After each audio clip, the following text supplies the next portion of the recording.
Hi, everyone. Welcome to this week's edition of Lisi's live stream. This week we are talking with Micheline Tang, who is Director of Communications at King Spalding, for our News, Views, and To-Dos interview. And before I introduce Micheline, just a quick ask of everybody in the audience, if you wouldn't mind just shouting hi in the chat on LinkedIn if you're watching live, or adding a comment if you're rewatching the live stream later. For those of you who are listening on our podcast, welcome. Thanks for downloading. So I am very happy to introduce my new friend, Micheline Tang. Micheline and I met when we spoke at the 2022 Legal Marketing Association annual conference in Las Vegas. We spoke about omnichannel marketing, and I'm sure we'll touch on that today. So finally, I'll stop talking. Welcome, Micheline. Thank you. Thank you for having me. I'm looking forward to this. Yeah.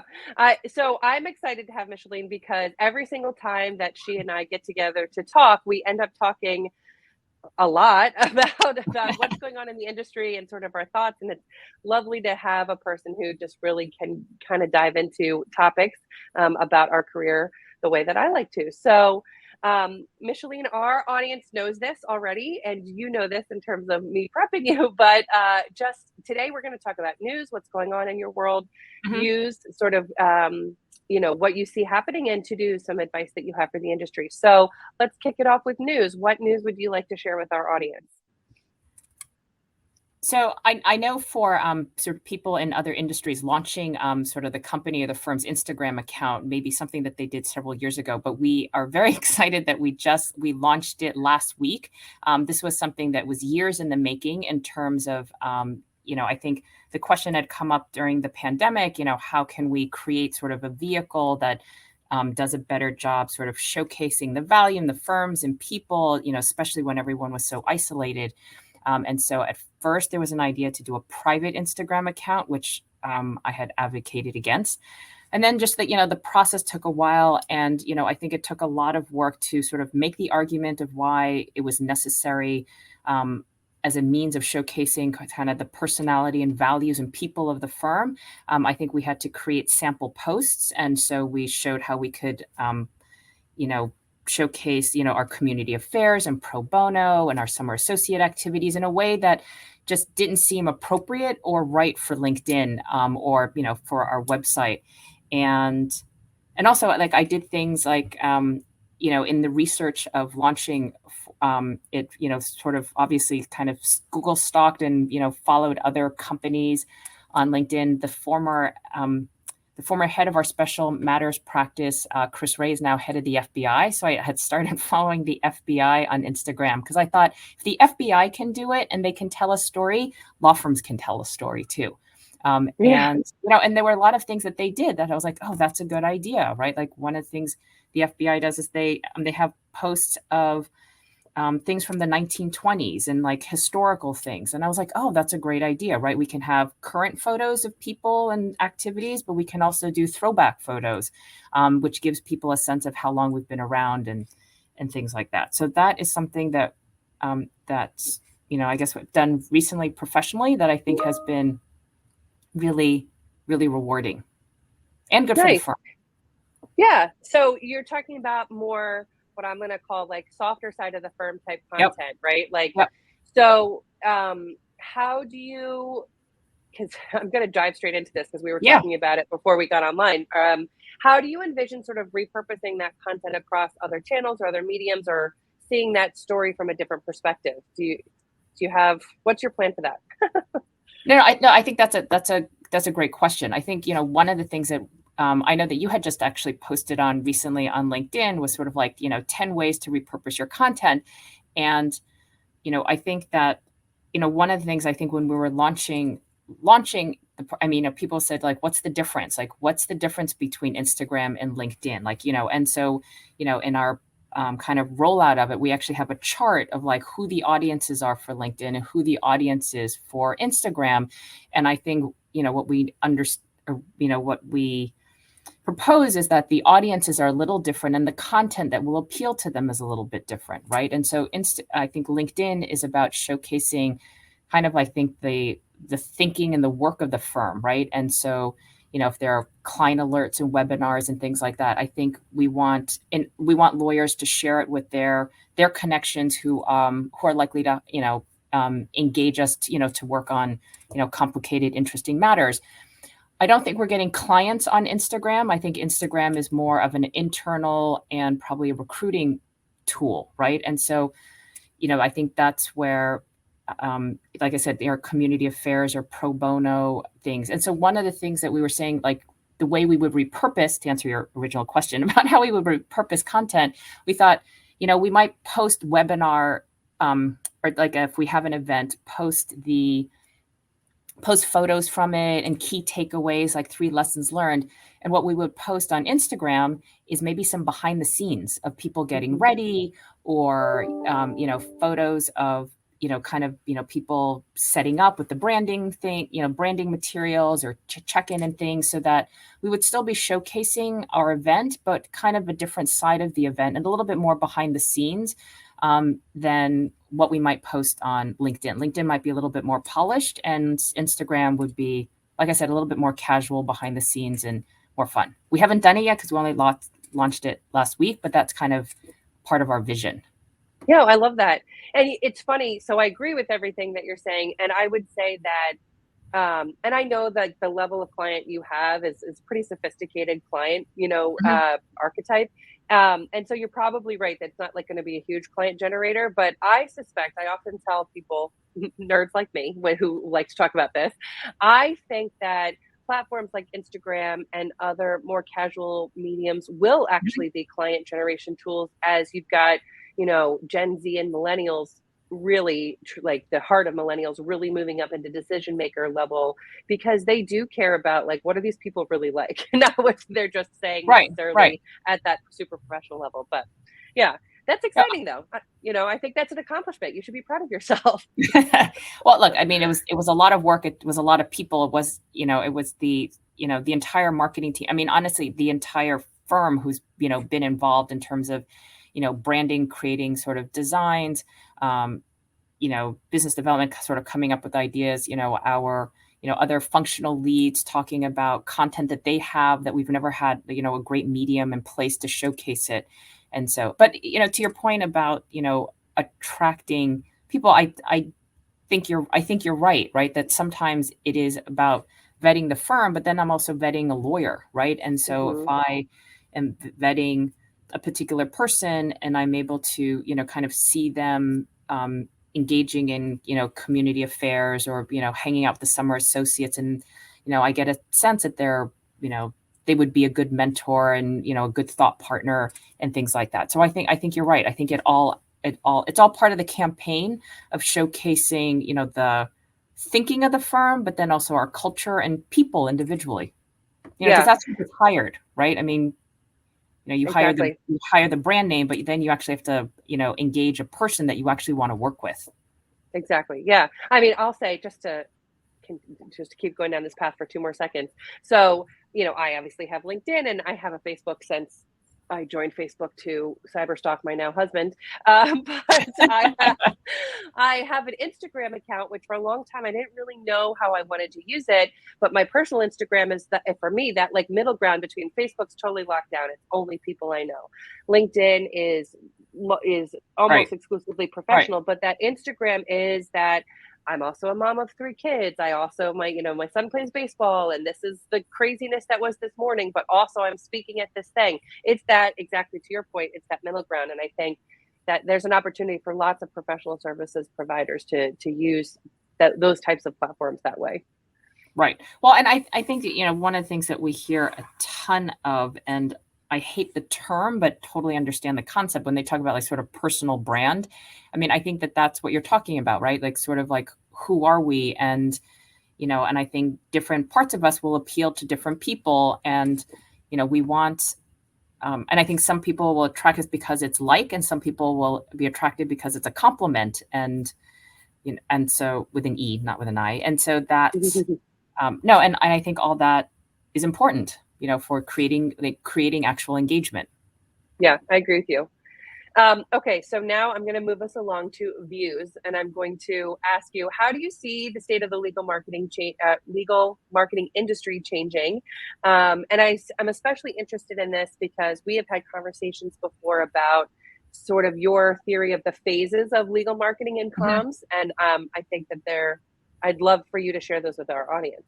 Sure. So I was a corporate lawyer like many, many moons ago. And I think when I was at a law firm, the only sort of non-lawyer legal staff was recruiting. And I think, they were the only, that was it. It was like lawyer, paralegals and things.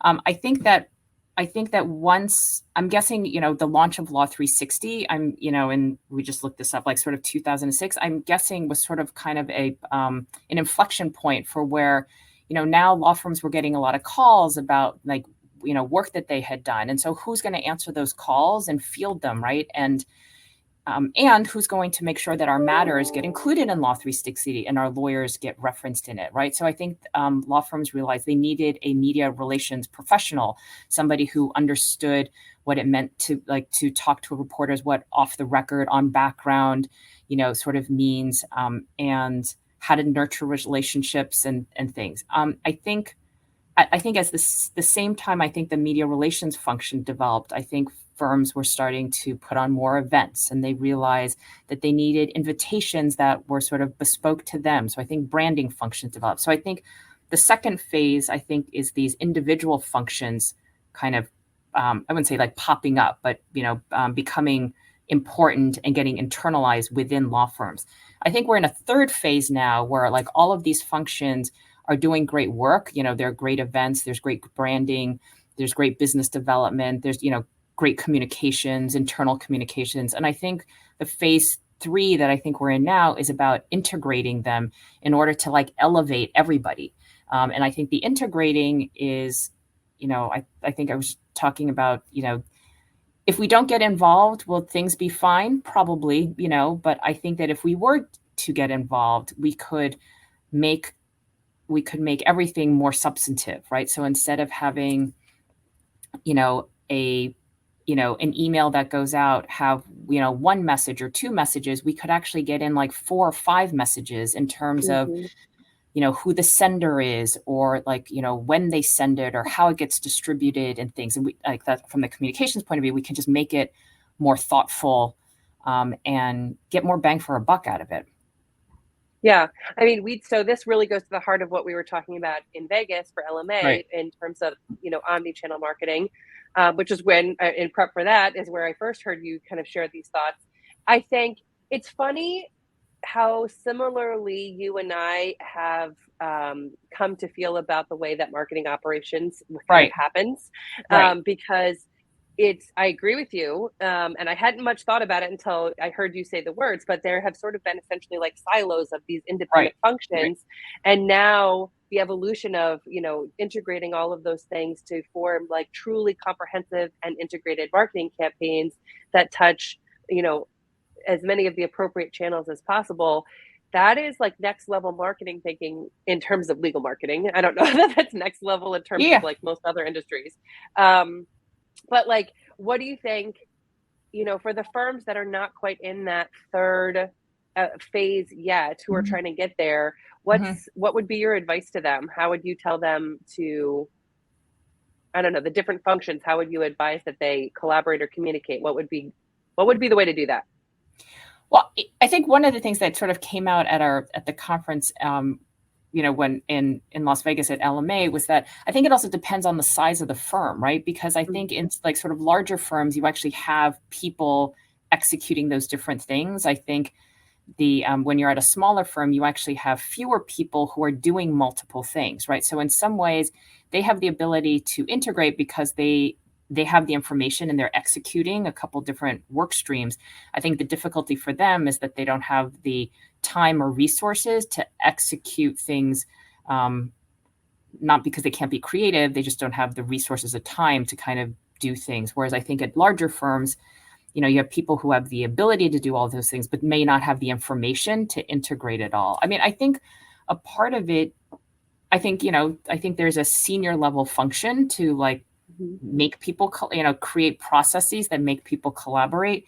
I think one of the things that that we did a couple years ago is that we knew that, there was a lot of great PR activity and there was great business development activity. And sometimes our PR activity, I call it being accidentally strategic. It was kind of, we would get 10 requests and we just kind of do them, 3, 4, 5, of them would be strategic. The others weren't, but we didn't know which ones those were. And so one of the things that we did was we set up like basically regular calls with like sort of our counterparts in BD to say, let's have a call like, every 2 weeks, once a month. Tell me what you're working on. And, and we can brainstorm and collaborate. And I think that has been enormously helpful in the past 2 years to really make sure that on the communication side, we're doing things that are sort of advancing the business objectives of the firm and not just responding to a lawyer who has an idea or is willing to talk and things like that. So I think there are some, I know that people sometimes when we talk about processes kind of poo-poo it as, as something for small minds who like I only do X because that's my job. I think that really good processes are created so that it creates like sort of it's created by smart people who are thinking about what are all the different things that need to happen in order for us to get the best result. So I think better processes and some of it might be formal, communications, and some of it might be informal. I mean, I think that my branding colleague and I sort of did that. We sort of had this, in the beginning, every time we spoke, it was like we had great conversations. It was really productive. And at some point we said, we need to schedule a regular meeting, and we come and we don't have an agenda, even though there's a lot of overlap in our functions and even the way we think. He comes with an idea and I say, did you think about X, Y, and Z? He goes, that's great. And sometimes it's vice versa. Like one example that I have of a miss that I'll share is that, we had a very big firm announcement. It was like herding cats to do it. It was very complicated, multiple people, offices, agendas and stuff. We did it all. And then there was a communications from the chairman to the firm about it. And, that was all thought out.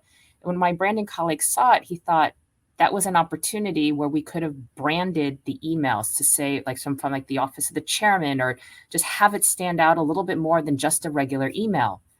Yeah. That was not on my radar. I mean, it just, as much as I was thinking about 100 other pieces, that wasn't. And if I had shared it with him, he could have layered on his expertise, and it would have been the email that everybody would have gotten would have had a bigger impact. And so, yeah. It's funny what you're saying right now, in terms of like you had a miss, lesson learned.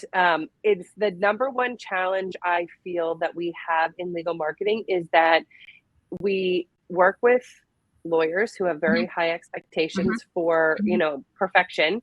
And right. So then we try to get it perfect every single time. And it makes us, I think, as it relates to marketing, it makes us over edit so much of what we do. Exactly. Yeah. And so, it's like I say to people all the time, Mark, try something else new, right? And I think as it relates to what you're saying about collaboration and processes, the more anybody from my team who's listening will know that I try to be very much all about transparency and collaboration, because agreed. As much as it frustrates the holy cannoli out of me, it also is, I know how much better the work ultimately is, right? Like it is so opposite of my natural state, which is like, I just want to do this. Let's keep moving. I'm going to make a decision and go. Like I've trained myself to stop and say, I'm going to ask this person's opinion because I know that they're going to disagree with me, and they're going to bring up the 45 questions that I did not think of. And then ultimately it's going to be better. I don't enjoy doing that, but I enjoy the work being so much better. Do you know what I mean? No, agreed. I think we're talking about, I think with our coworkers, right? Having a respect for their expertise. It's like, it's sort of when we work, when we work with lawyers, we want them to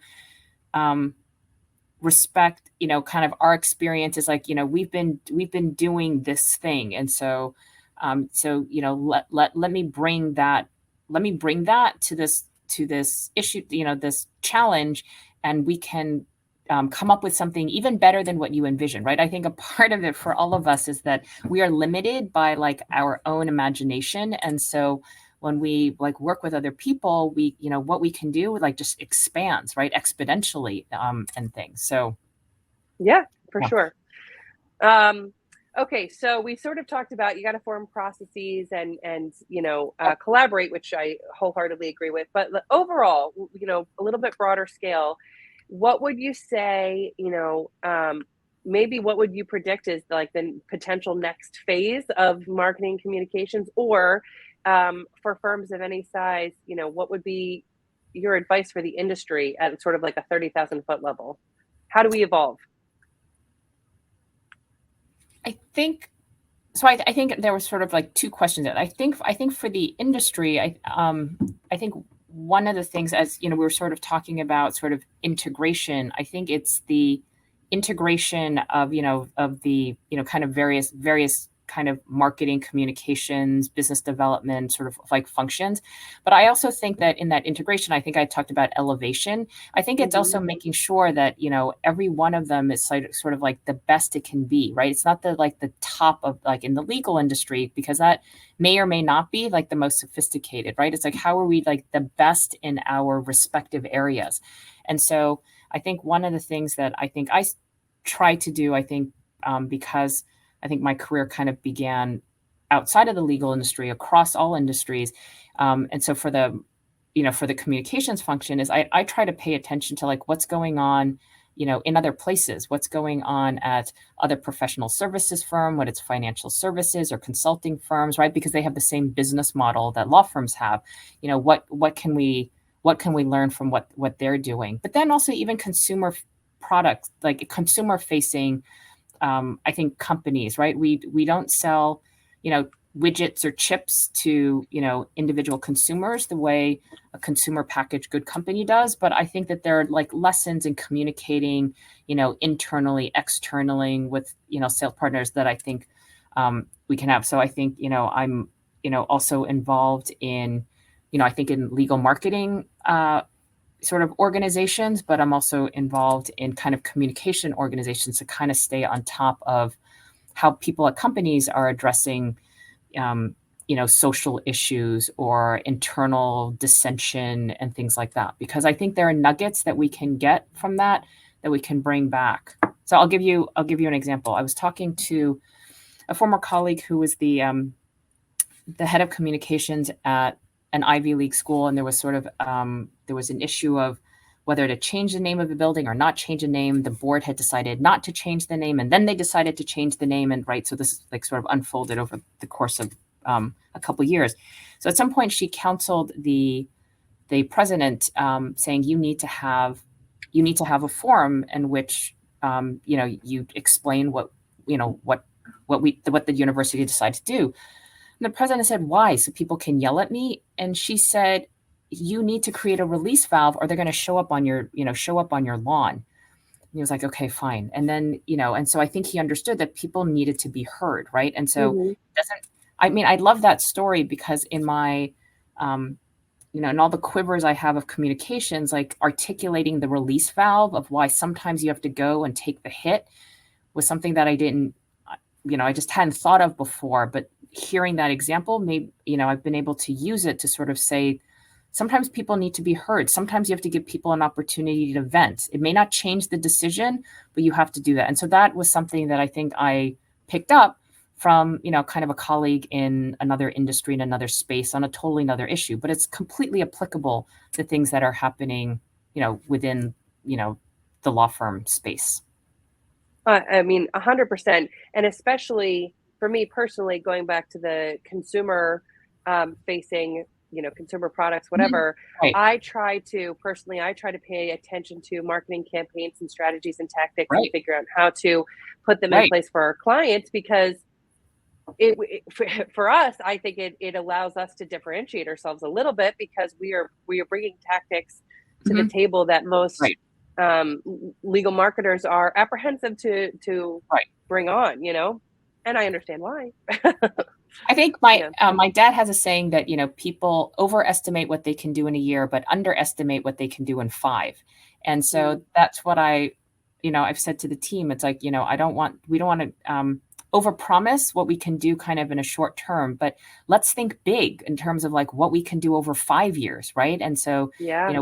What are the steps we need to take now to kind of lay the groundwork so that we can do something that we know will be very impactful, because sometimes it takes that amount of time to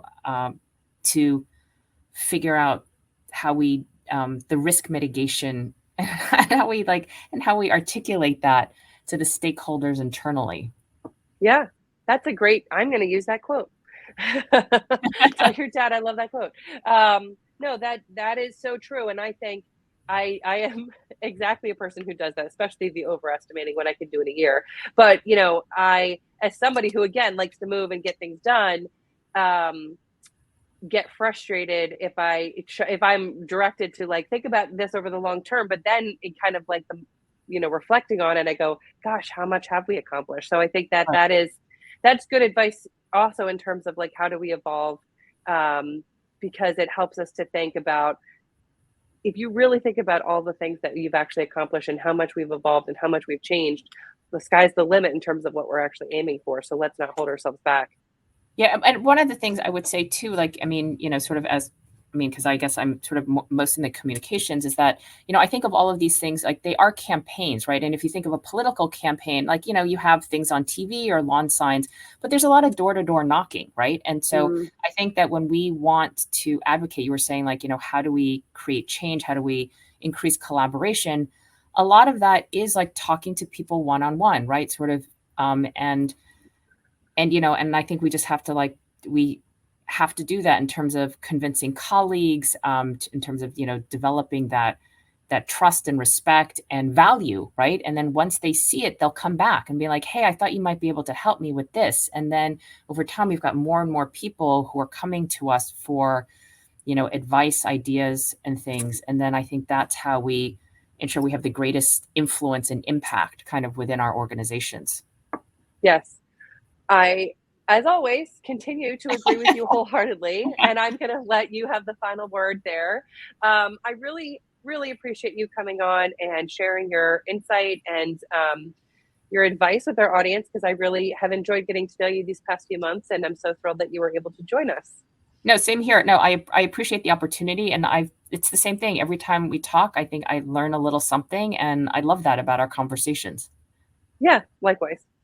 Well, thank you everybody for tuning in today. Like I said, check us out on our LinkedIn page, check out our podcast, all the things available anywhere you get your podcasts, where our live streams are rebroadcast. And also we share our once monthly podcast exclusive episode, One More Thing. And we'll see you next week, everybody. Thanks so much for tuning in. Bye-bye. Bye.